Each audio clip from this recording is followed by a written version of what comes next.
There we go. All right. So another week. We are getting closer to Thanksgiving and holidays, and don't know if you guys have noticed things picking up or slowing down. Bruce and I noticed a little bit of slowdown in October, but the buyer activity has kind of picked up a little bit on our end over the last couple weeks. So I don't know if that's what you guys are experiencing, or are you seeing a big jump in any activity on your end, Bob? Yeah, we're really buyer heavy right now. Yeah. Yeah. We were just going through all of our transactions and we have our team meeting. Well, we have our workshop today, but just talking with the team too. They're buyer heavy. Listings are a bit of a challenge right now, you Yeah. know. Yeah. But yeah, it's at least good to be busy. People are in the cars and showing homes and we're getting some Yep. deals done. So it's actually been a little busier than expected. And now that we're through some of the politically, the election and whatnot, some of that, I think people are hopefully just settling in a little bit now, and the Yeah. market jumped up, which is good. There's probably a little bit of confidence there, Right. but yeah, Exactly. we're. I mean, it's slower than it was over the summer, but it's still consistent. Yeah. You know, I would say it's pretty typical for this time of the year. yeah, Yeah, again, I agree. I think the buyer activity, I mean, it makes sense, right? Rates are higher. Nobody wants to sell their house unless they have to. So we're not going to see a ton of new listings, especially heading into holidays. People are like, I'll just wait till after the holidays. So how about you, yeah. Aaron? What are you seeing on your end too? Are you seeing more pre-approvals, less pre-approvals? What's going on with you? Yeah, I think you guys hit the nail on the head. It's super weird. It just takes a little bit of a dip or some sort of media confidence in the industry that gets, disseminated to everybody, however they, get their news. Um, and it takes one or 2 days of positivity, and then yes, there are people on board, and then once they're on board, they're ready to go. Um, it's it's the prolonged, unknown that causes people to hold, which is fine. And just what I tell everybody is, remember, all pre-approvals are good for 30 days. Now, your credit report is good for 120, if you want it to be. Now, you have to make sure you're in touch with your loan officer and making sure that if there are any changes, whether it's your income, whether it's your assets, whether it's, your FICO score, if you know about that, you're going to want to let your loan officer obviously know as much as possible. But I just dropped a link in the chat box, guys. It's today's mortgage rates. And this is obviously it's just a website that everybody uses, at least on my end, in the mortgage industry, one of the ones that we use. And it is profoundly accurate when it pertains to interest rates. So if you can't get a hold of your loan officer for any reason and you heard something on, social media or on the radio that rates went up or down, just hop on here and double check. They Yep. should be within an eighth of the link that I sent you guys. Our numbers are strictly like exactly where these are because I just double checked them today. The only one that's a little different is our FHA is just a skosh lower, where we can get 6.375. So for the most part, this is exactly what I send people to if they can't get a hold of me. But yeah, it's one of those times people are going to either want to get into a house before the holidays or they're going to put it off Yep. till Jan 1. So we're kind Yeah. of in that like no man's land right now where you have very active and um, excited buyers, and then you have people that you can just tell are pulling the reins back just a little bit. Yeah. It's hard because, even just conversations with sellers, right? We're talking about, is this a right time or a good time to put your house on the market? And I always say there's never a bad time. There's just pros and cons, right? To any time of the year. You wait till spring, you have way more competition, right? Because everybody's waiting till spring. You put it on now, yeah, it might be slower, but the buyers that are out there are probably serious buyers. And you have less competition. And it's hard to move in the middle of the holidays or over the winter. So there's like I said, pros and cons. It's always an opportunity market. It's just, what the opportunity is, right? So we muddle through it every year and it's all right. I mean, the slower pace is nice because you're gearing up and setting your goals and kind of doing your business planning like we just went through in November for the next year. So take advantage of that. Don't sit back and lollygag, agents. This is a great time for you to be, getting more market share because there's a lot of people that don't do any business right now. So get out there. Okay. Thank you, Aaron. Appreciate that. I love that link. Yeah. I love that. I looked at it and it's basically no points, right? So you're opening up, you're looking at, here's the rate. If I just wanted to pay the rate, no points, here's what I'm getting. Obviously, Aaron has mentioned this in the past. A lot of these lenders will advertise their rates, but there's points attached. So it sounds really great. Oh my gosh, their rates are so much lower.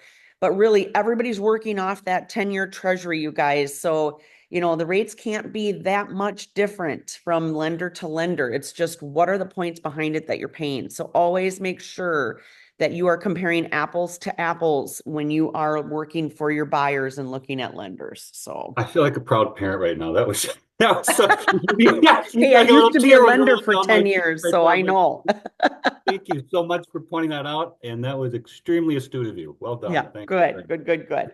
Awesome. All right. Well, today, you guys, I wanted to talk about we're in the season of giving and being thankful and all that good stuff. I wanted to talk and do a mastermind on being a community leader, right? So whether you're a mortgage loan officer, whether you're a real estate agent, broker, whatever, we have our business that we do day to day, right?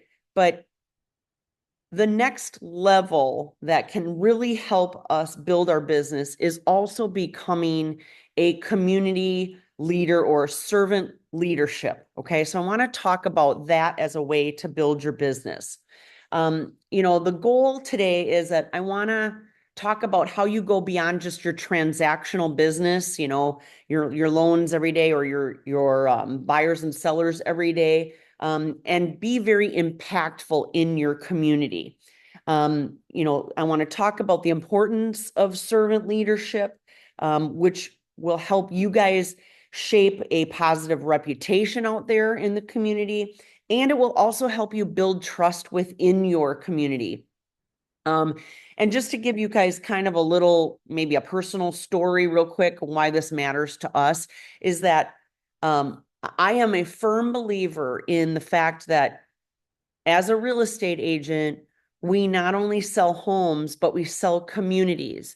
And we can't sell communities um, unless we are living in them, breathing them, building them, contributing to them, right?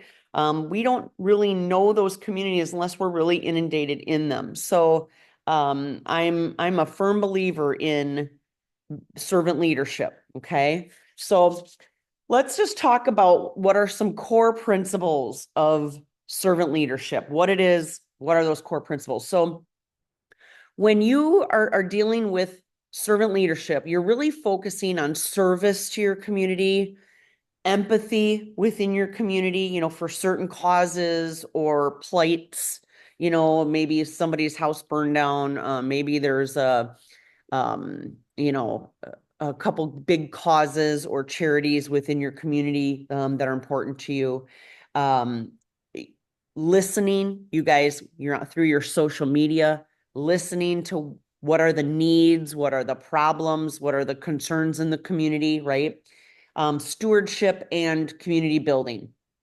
And I also want to talk about how servant leadership differs from traditional leadership roles, right? So you can be a leader in your community. I could be, I don't know, like I could sit on a board or I could be on a group, a peer group of some sort. But the giving back aspect of it really also makes a difference. And it has a difference because you're providing an impact to the community, right? Not that serving on a board isn't important or doesn't show that you're giving back, but when you're actually doing more, bringing donations in, bringing more people to support a cause, that that has more of an impact, right, than just being a volunteer on a board. So think about that as you're thinking about how you can build servant leadership into your action plan for building your business. Okay. And the role of a realtor as a servant leader is really number one, you want to be a resource for the community. When people see you outside of just, working with buyers, working with sellers, working with investors, they see you, working on, at the food shelf, or they see you working, I don't know, for certain charities or doing different things in the community. They start to see you differently, right? They start to see you as a resource for the community. Bruce and I live in Byron here, which is a small town just outside of Rochester. And we are very involved. We have always been super involved in the community on boards, with charities, with, the giving back aspect. And it's really interesting because we get calls. I get calls all the time. People be like, "Hey, Kelly, can you tell me what's going on with, the school board? Or can you tell me what's going on with this over there?" And it's interesting because I don't always have the answers. I don't know all the information.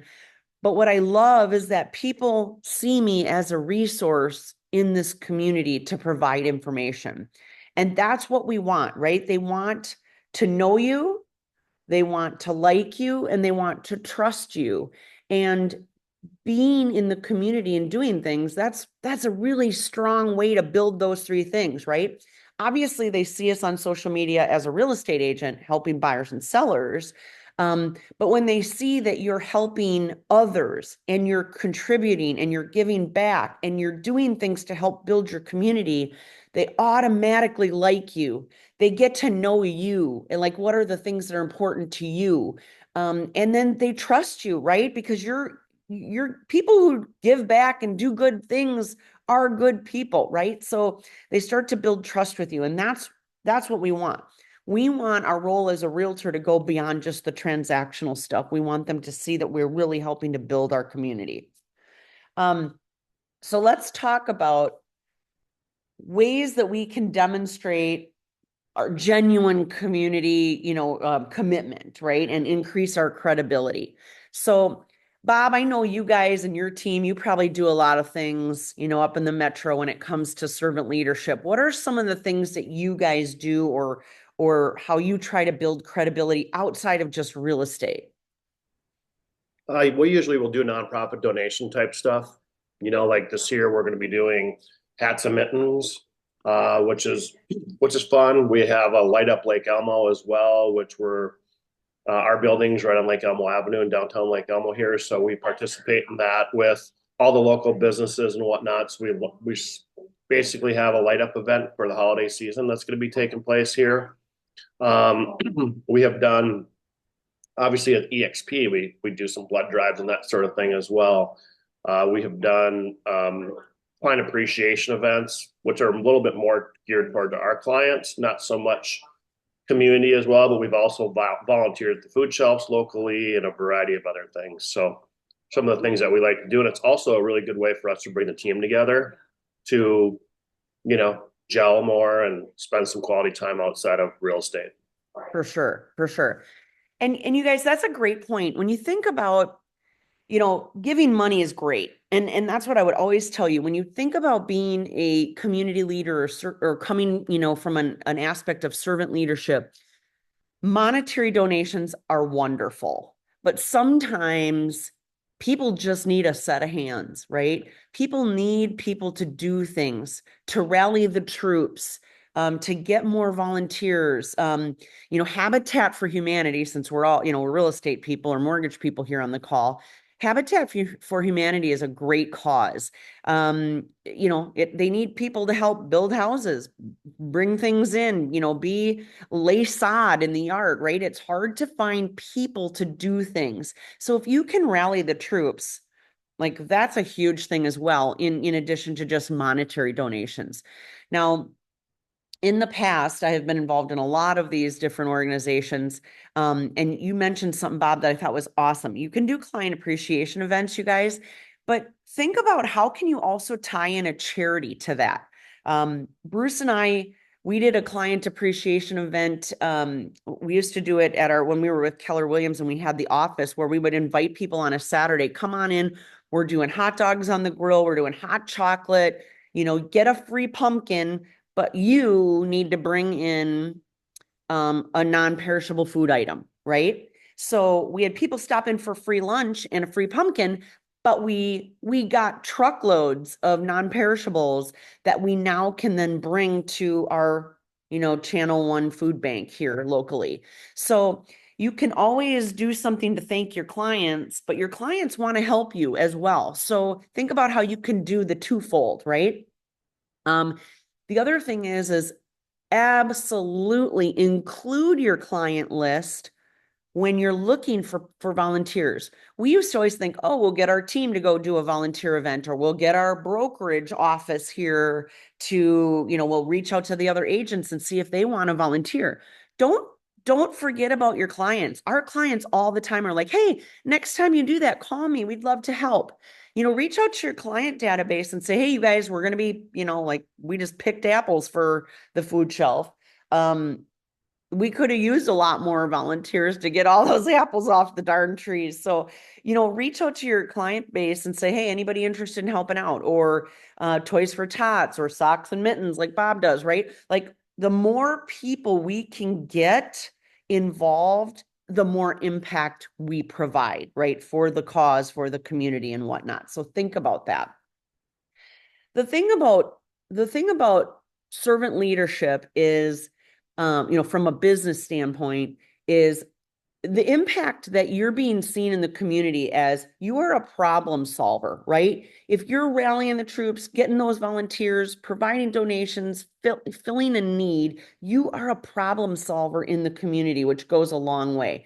You are a community supporter. You are not just a salesperson, right? And that is going to go a long way in building your credibility, maybe adding referrals, building loyalty to your brand, building your reputation, and having you be seen as somebody with a lot of local knowledge, right? Because you are just getting outside of the transactional buy sell business that you do. And I think local involvement, when you do posts, when you tell people about what you've done, when you share those experiences, you really start to position yourself as a go-to expert in, not only in the real estate community, but in the community, right? In the needs and concerns of the community. So So go real ahead. quick, I think as a piggyback to that, um, we we all post, we're all out there on social media about our community events and things that go on. We get lost, right? There is so much out there. And the cool thing about actually attending or hosting community events is that you don't get lost. You're right there. You're one-on-one with everybody that shows up. And it's so much more personal, like Kelly said. And so I think, as much as some of us get away from that, we really need to think about taking our time, getting back to the one-on-ones, just so we don't get lost in the plethora of all of the junk out there, especially on social media. Yeah. Yeah. So when you think about practical ways that you can kind of integrate servant leadership into your business, obviously we talked about volunteering, right? You can participate in, or you can organize local charity events, food drives, cleanup projects, things like that. You can also partner with local organizations to host community events. You guys don't have to do this all yourself. I could call Eric here at Fairway Mortgage and say, Eric, can we get your group? We'll get our group. Who else do you know? Let's partner or look for sponsors to help you do some of these things, right? Becoming involved with your local schools, your youth programs, mentorship opportunities. You guys, we have like a boys and girls club here in our community. I'm sure up in the metro area, you got a ton of those opportunities where you guys can become mentors for people, big sisters, little sisters, all those things, right? You can also support local businesses. They don't have to necessarily be charities. You can actively promote local businesses and working with them to create mutual success. We just had Joe on here last week talking about, the 12 days of Christmas. He's out there promoting local businesses and contributing to their success by promoting them, again, positioning himself as a community leader, right? You can host community appreciation events featuring local businesses. So there's different ways to come from contribution and start looking at that servant leadership as a way or a portion of your business plan. One thing I would tell you guys is listen, be a listener. Not only are we out there posting on social media, but look at what other people are posting. What are the needs of the community? What are the questions that are happening? You can hold community forums through social media to address, housing concerns, other concerns in your community. Show interest in what matters in your personal community or your local community, right? When you get involved and help connect people or resources for people, that's another way we can really come from contribution, okay? And obviously, social media is the tool, right? A main tool for community leadership. So use that. You don't have to even just use it to highlight what you're doing out there. Help promote other local events, right? You can share posts that other people do about upcoming events.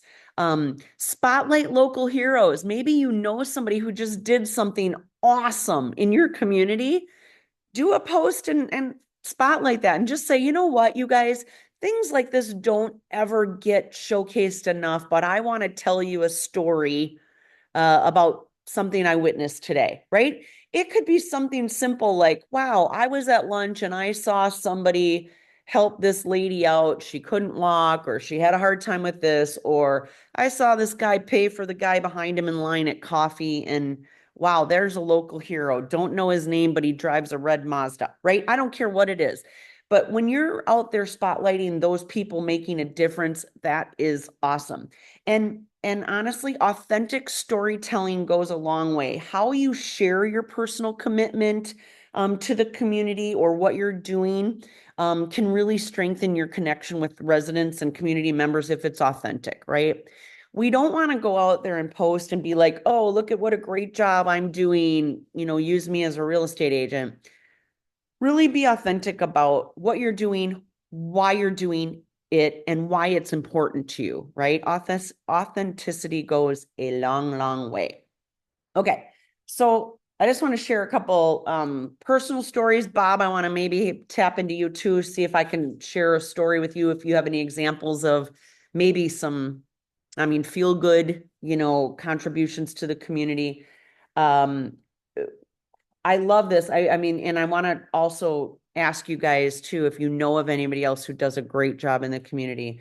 I'm going to do a shout out to Charlie and Tara Lawson. They own a title company up in the cities, and they are always doing stuff about giving back. They're always doing educational seminars. They're a title company, and what they're doing outside of title is amazing, right? Education, going out into the community. They're supporting local volunteer projects and activities. I love that. They definitely are. They are always coming from contribution and from the heart. One of the examples we did is, I try to support women's causes here in town too, obviously being female. That's important to me. You want to pick things that are important to you guys that really speak to you. There's so many charities out there. We can't do them all. So maybe find something that has a personal, a personal touch for you, or that means a lot to you, because now you get twofold, right? You're doing something that's important to you, but you're also positioning yourself obviously as a giver backer, so to speak. So years ago, the women's shelter here locally in Rochester, they really needed help renovating their rooms for these women, updating their facilities. And a couple girlfriends of mine, we went in and we sponsored remodeling and redesigning a number of rooms in their facility. So we went in, repainted, fixed things, bought furniture, bought the beds, the bedspreads, the towels, the everything, so that these rooms felt really nice and updated for these women. As with a women's shelter, right? They're leaving in the middle of the night, picking up their kids and running, and they're leaving without anything in their hands just to get out of a bad situation. And so if they can come in and have a welcoming room and a place to stay that feels good and warm and comfortable, that's awesome. So we went and renovated a bunch of rooms. That was huge. I'm also a big golfer. So our women's league does a women's invitational every year, and we pick a charity. And so we did the same thing for the women's shelter for a number of years, and now we support Jeremiah Project, right, which is single women with their children trying to get on their feet. And we raise money for our golf outing, and we present a check for them to go buy the things that they need to support, that charity. So pick something that's important to you. We also have a local realtor. She's super big into her dogs, and she invites all of her clients, come do I don't even know what it's called, the pause walk or something like that. And you bring your dogs and she takes pictures and, she loves it. That's a passion for her, but she invites her clients to participate in it and also contribute to the charity. So I love that. Like, I love that they can do a twist on what is important to them. They're giving back to the community. They're inviting their clients, things like that. So find something that's passionate for you.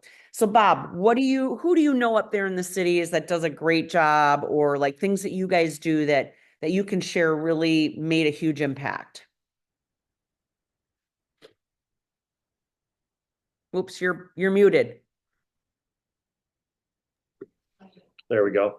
Yeah, so I have three daughters and they all played sports in the area in Stillwater. So Jennifer and I were really active in contributing to a nonprofit, which basically supplied like sporting, helmets, pants, softball pants, gloves, all that to the less fortunate families out there that couldn't go out and purchase the equipment for the kids or even pay the fees for a lot of this. As many of you guys know who have kids in youth sports, it's really expensive.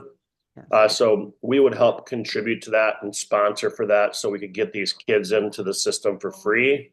Plus, they would have also, the necessary equipment to, whether it be baseball, hockey was a big one, football, so they could get their kids in. And it was great coming to some of these youth events, and they never really disclosed who the recipients were. But we had a general idea who they were, and it was great seeing the kids out there being able to participate with their peers out there. And it just really made everybody feel really good. Yeah. And as a group, we're still sponsoring a lot of the youth programs around. So I have quite a few agents on my team who have children who are in sports and need some sponsorships to help raise money for uniforms or whatever it might be. So we're very active in that piece of it as well. Awesome. I can ditto as far as Tara Lawson, that group over there too. They do a lot of work in the community, more than I've really seen. Also, All American Title does a lot of work in the community. We work with All American Title a lot, so they're constantly doing fundraisers and that sort of thing to help, whether it be homeless, whether it be veterans, whether who knows what the cause is, but it almost makes me feel less worthy because I'm not doing nearly that kind of stuff like they are. So those are just a couple of examples of what we've done and what we've seen. Absolutely. And we've got Eric Haberstad with Fairway Mortgage on here as well. And they're a group here locally that they do a ton of stuff. They sponsor a lot of stuff. They're always involved. Those are the people you want to surround yourself with if you want to build a servant leadership component into your business plan, because it's kind of it's what goes around comes around, right? I'm a huge karma girl. Like, karma is like my middle name. Seriously. I believe that the energy and the things that you put out come back to you, right? So if you're always coming from contribution, if you're coming from the heart, if you're a giver and just generosity is what you're all about, that is going to come back to you. So surround yourself with those types of people, and I promise you your life will change. It will be awesome. I appreciate you, Bob, for doing that. My daughter was a big year-round sports girl as well. And you guys, the cost of things have gone up for families, right? It is so expensive nowadays. I mean, when we were in school, you wanted to join a sport, it was like probably $20, right? Your parents paid $20 for you to play sports. I mean, now it's like hundreds of dollars per sport for kids to just participate or to, to go out for that sport. Then there's the equipment and all of, the traveling and all of that stuff too. And schools and funding, they're cutting a lot of that stuff. So it is important for them to have ways to raise funds or donations for those types of things. So super easy. Again, pay attention on social media. Look what people are talking about. Listen to what the needs are. Reach out and say, how can I help you? This is important to me. I saw that you needed help with this. How can we help? Right? People love that. So the one thing I would tell you guys is if you want to build this into your plan, how you start is start small. Maybe think of one community event or one volunteer opportunity that you can do. You don't have to go out there and get crazy and do something every week, right? Or even do something once a month. You can start small by saying, what's really important to me? Do I have a cause? My dad died of lung cancer. I was like, this is important to me, right? To get involved with the American Cancer Society. So I joined the board. Um, if you don't want to join a board, you can do something to just raise money. There are cancer walks. There are events, right? Like American Cancer Society does their gala every year that you can go to and support and have a great night out, right? So there are things that you can do if you just pick one thing that's super important to you. But again, make it impactful, right? Invite friends, invite other people to go so that the impact for that organization grows because you brought more people to it, right? Um, Define a specific goal, you guys. If your goal is building relationships in the community, maybe you pick 3 local businesses or you choose to pick those 1 or 2 causes and you build that into your plan. I'm going to volunteer once a month. I'm going to go to this event, or I'm going to pick 2 charity events that I'm going to go to this year. You can just plan that, identify those causes or those charities, and then just build it into your plan, right? Bruce and I, our team, we would plan a charity event once a month, and we're gonna go, work at Ronald McDonald House and bake cookies. We're gonna go to Channel One, once a quarter, and help them box up food. Last year with EXP, we came up to the metro. It wasn't our local community, but it was our EXP greater Minnesota community. And we helped feed the starving children, right? We packed up boxes of food for that. Reach outside your local areas as well. So there's lots of opportunities. And I promise you, if this is something you want to build into your plan, there is not a lack of opportunity out there in the community for stuff to do. Our local realtor association, we don't do it anymore, but we used to do signups and go in the fall out to all the elderly who can't go out and take care of their yard and rake up leaves and do that fall cleanup. We would have teams of realtors and local mortgage professionals, title company professionals that jumped on board, and we had teams that would go out and we'd have 10 yards that we would have on our group would have 10 yards. This group would have 10 yards, whatever. And we would go out, rake leaves, help the elderly kind of get their yard cleaned up. So there's so many great things that you guys can be doing. Okay. And again, we want to leverage your community, leverage your network, collaborate with community leaders, business owners, organizations to help in this. Utilize your sphere of influence to gain some support and momentum with your initiatives. Call the local TV stations, have them get a crew out, get some press for this, you guys, get some mileage with what you're doing out there. Okay. We could probably beat this to death. I probably don't have enough to fill the whole hour, but anything else that anybody else wants to talk about, the things that they've done or how you can contribute to being a servant leader in your community that maybe I've missed? I think that I don't think you missed this, but I think it's important to realize that it doesn't matter how big or how small. That it just matters that you do something, right? And you could do it individually, you could do it as a group.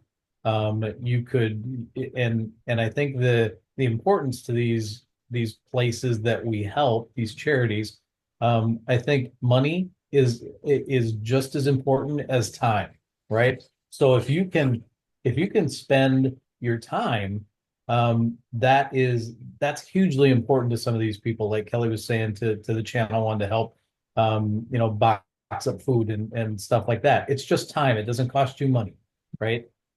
So realize that and know that, as much as we all work, we all have a lot of time. So whatever we can give back in any way, shape, or form will help somebody. Yeah.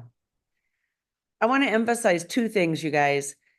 If you're not somebody who is a giver backer or really has that, coming from contribution, this is going to be a really hard thing for you to really build in long term, because servant leadership, as it relates to your business and how it can benefit your business, is a long term game. You can't volunteer a couple times and think all of a sudden everyone's going to call you because they see you as a community leader, right? This is something you build over years, but you're not going to do it consistently if it's not something you're passionate about or something that is easy for you to do. So if it's not, it's not, right? I mean, there's nothing I can tell you to do, but if this is something that's important to you as a person, as a real estate agent, as just someone in your community, then really build it in as a long term or long, you're playing the long game here, right? But I promise you, if you did this for a couple years, a year and a half to 2 years, and people see you consistently in the community, people see you coming from contribution, people see you outside of, hey, are you interested in buying and selling?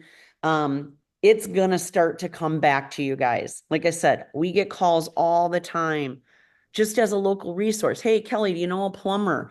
Do you know anybody who could help here? And I'm like, they're not looking to buy or sell, but they're calling me as a local community resource. And that's what I want, right? I want to be the person that pops in their brain of, I bet Kelly will know somebody. I bet Kelly will have the answer, right? And that's what I want to do, is I want to position myself as a resource in my community for anything.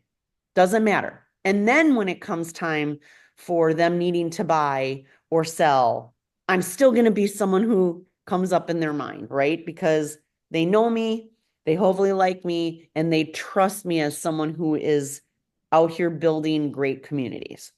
Okay. So it's a long game, and you gotta really believe in it. Otherwise, it's not going to work. It's not going to be authentic, and it's not going to come across as, you really giving from the heart.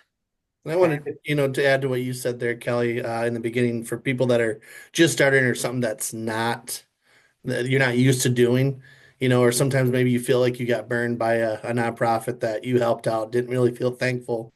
You got to remember at the bottom of all this, that's not what it's about. It's about the individuals that it goes past, for those people that are sitting at that front desk or whatnot that don't seem appreciative. I've been there, I've done that. It took me out of the game for a couple of years myself and realized that, you know what, maybe it didn't help the administrative group that, put it on, but they're doing great things by putting it on.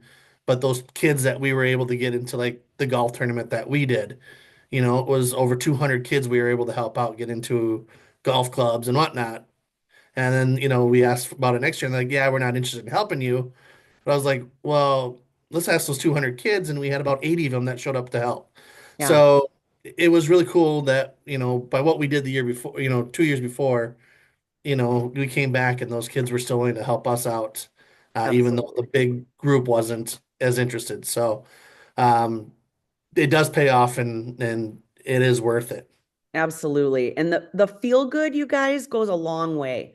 I mean, I remember we were baking cookies at the Ronald McDonald House one year. And this is a place, if you guys are not, if you're outside of the area and you're not familiar with Ronald McDonald House, it's a place that people are, coming, they're coming to the Mayo Clinic for cancer treatments and whatnot, and they're staying there. They get a free place to stay, while while they're going, or the same for the House of Hope, right? House of Hope, they do the same thing. So we go in, actually it was House of Hope. That's who we were baking cookies for, not Ronald McDonald House. But these people are here for cancer treatment, right? They're outside of their home. They're having to stay someplace strange for weeks or months on end. And when they come back from treatment and they can smell cookies, it's like not a big deal, but to them, we got so many comments that they were like, this is fantastic. Like, if I feel like I'm at home and I'm getting a home cooked, home baked cookie, I mean, it's just a feel good, right? And that makes me feel good. And like Eric says, it makes him feel good when he sees these kids. They're really the recipient of your hard work, your volunteerism, your donations, and that's really what it's all about. So think about that, you guys, when you're doing work out there. What an impact if the next time Eric's out doing that same volunteer work and he has one of the kids that was affected by it show up to help volunteer this year, and he can do a quick video and go, hey, this is Bobby. Bobby got this last year because we had this event. Bobby, what did that mean to you? Right. And do a quick little video. And now you're sharing the impact story on social media, not just like, hey, we're out here volunteering. It's all about us. No, share the impact stories, you guys. If you're going to post what you're doing and why you're doing it, that's going to have so much more mileage than you just telling people that you volunteered today, right? And we get caught up in that a lot of times. Take a couple pictures real quick. Hey, we're picking apples for channel 1. Well, how about we go the next step and talk to some of the people that were impacted or that benefited from that, right? Or tell stories. If you can't get people on camera because, maybe there's privacy issues, things like that, tell those stories. Find out from the administrators, how did this help? What were you able to do with that money or what we raised? What were you able to buy and do for your people, for that charity? And then you guys go and share that impact story. Did you know that last year when we did this charity raised $100,000 and this is what they did with it. They were able to buy, beds and whatever, baby swings or whatever, or give these kids golf clubs or, Christmas. Like, this is the time of year, you guys, you could call the county, you can call certain organizations, and they have families that can't even afford to buy probably a toothbrush for their kids, right? For Christmas. They have lists. They need winter coats. They need hats, mittens, things like that are more needs than wants. But you can volunteer and support a family this Christmas. Get a group and then talk about how that impacted this family, right? I mean, there's so much feel good out there that you can do, and then showcase the impact, not just what you're doing, showcase the impact of what you do. Awesome. And again, if you're starting slow, right? I mean, we've unpacked a lot of stuff here. And if you're not there, that's okay. If you don't feel like time is what you can give, then give money. Kelly and I actually started out by putting aside so much of our commissions, right? And then and then we would donate it on a monthly basis. What we did with that is, like Kelly said, we contacted the administrative people of whatever charity we gave, and we found out what that dollar amount impact was. We would post that on social media and just say, you know what, this month we gave $1,000, right? This $1,000 helped 5,000 people get X, and yes, it was tooting our own horn, but at the end of the year, we would do a massive post and kind of a community thing that said, over this last year, we gave X amount of dollars, and these are the charities we gave, and this is how it helped, right? And so if money is your thing, like Kelly said, make sure that you get something out of it, and make sure you dig just that one level deeper and find out how it impacts everybody. You can do it without spending time, or effort or energy, and just make it consistent and make it part of your business plan. And I don't think we ever put a dollar amount that we donated, but I would say would not encourage that, but I would just say maybe it's a percentage, right? If you're a real estate agent and you say, I'm going to take 10% of every one of my commission checks and put it aside, you could say at the end of the year, you guys, we took 10% of our income, and donated it to these 5 local charities, and it helped in this way, right? You can do posts like that for sure. I get it. Sometimes we don't have time or we're not physically able to do the volunteering. Monetary is great, but it's not everything, right? So I I would would say say too, do a good Kelly, mix. if you're watching this recording after we're done with this, and you're trying to get into it, I'm sure anybody can call one of us. Bob, Bruce, you, myself. We'll team up with you. We'll help you get it started. For So sure. I know a lot of people watch the recording. So if you're trying to figure it out, call one of us. I'm sure we're all willing to step in and help out or partner on something. So I love that. You guys especially, you guys are so generous in our community. So that's what we said, partner up with people or ask questions. That's why we do this mastermind stuff so that you can ask. Like, I don't even know where to begin. Always feel free to reach out to any one of us on these calls. We're here for a reason, right?